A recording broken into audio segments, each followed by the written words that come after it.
After these things and these acts of faithfulness, Sennacherib king of Assyria came and invaded Judah and encamped against the fortified cities, thinking to win them for himself.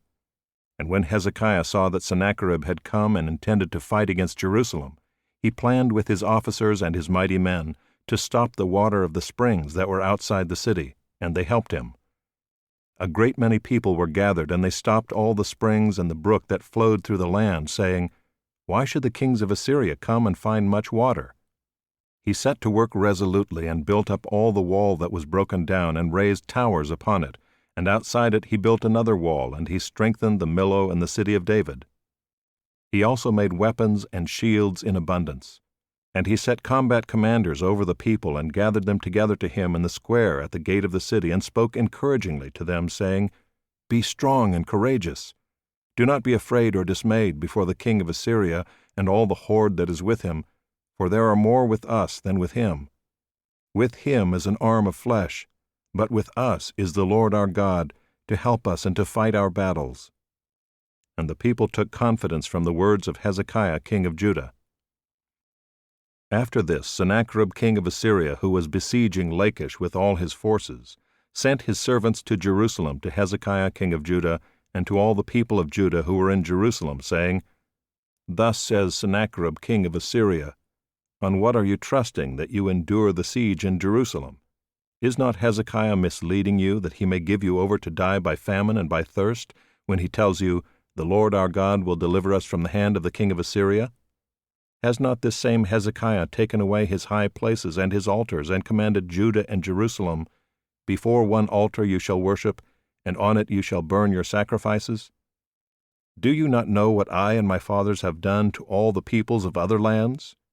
Were the gods of the nations of those lands at all able to deliver their lands out of my hand?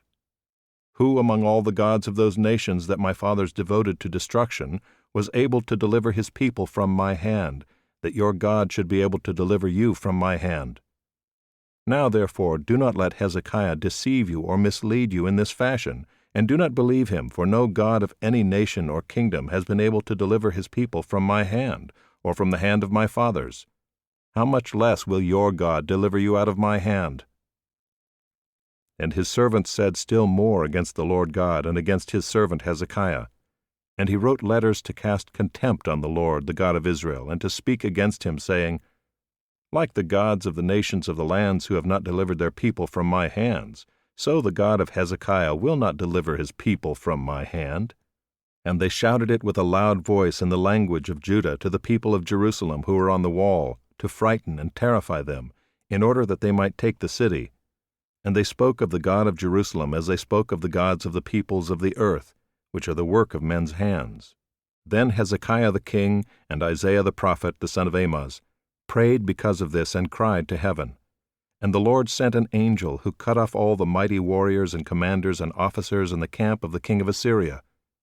So he returned with shame of face to his own land. And when he came into the house of his God, some of his own sons struck him down there with the sword. So the Lord saved Hezekiah and the inhabitants of Jerusalem from the hand of Sennacherib king of Assyria, and from the hand of all his enemies, and he provided for them on every side. And many brought gifts to the Lord to Jerusalem, and precious things to Hezekiah king of Judah, so that he was exalted in the sight of all nations from that time onward. In those days Hezekiah became sick and was at the point of death, and he prayed to the Lord, and he answered him and gave him a sign. But Hezekiah did not make return according to the benefit done to him, for his heart was proud. Therefore wrath came upon him and Judah and Jerusalem. But Hezekiah humbled himself for the pride of his heart, both he and the inhabitants of Jerusalem, so that the wrath of the Lord did not come upon them in the days of Hezekiah. And Hezekiah had very great riches and honor, and he made for himself treasuries for silver, for gold, for precious stones, for spices, for shields, and for all kinds of costly vessels, storehouses also for the yield of grain, wine, and oil, and stalls for all kinds of cattle and sheepfolds. He likewise provided cities for himself, and flocks and herds in abundance, for God had given him very great possessions. This same Hezekiah closed the upper outlet of the waters of Gihon and directed them down to the west side of the city of David. and Hezekiah prospered in all his works. And so in the matter of the envoys of the princes of Babylon, who had been sent to him to inquire about the sign that had been done in the land, God left him to himself, in order to test him and to know all that was in his heart. Now the rest of the acts of Hezekiah and his good deeds, behold, they are written in the vision of Isaiah the prophet, the son of Amoz, in the book of the kings of Judah and Israel. And Hezekiah slept with his fathers, and they buried him in the upper part of the tombs of the sons of David, and all Judah and the inhabitants of Jerusalem did him honor at his death, and Manasseh his son reigned in his place.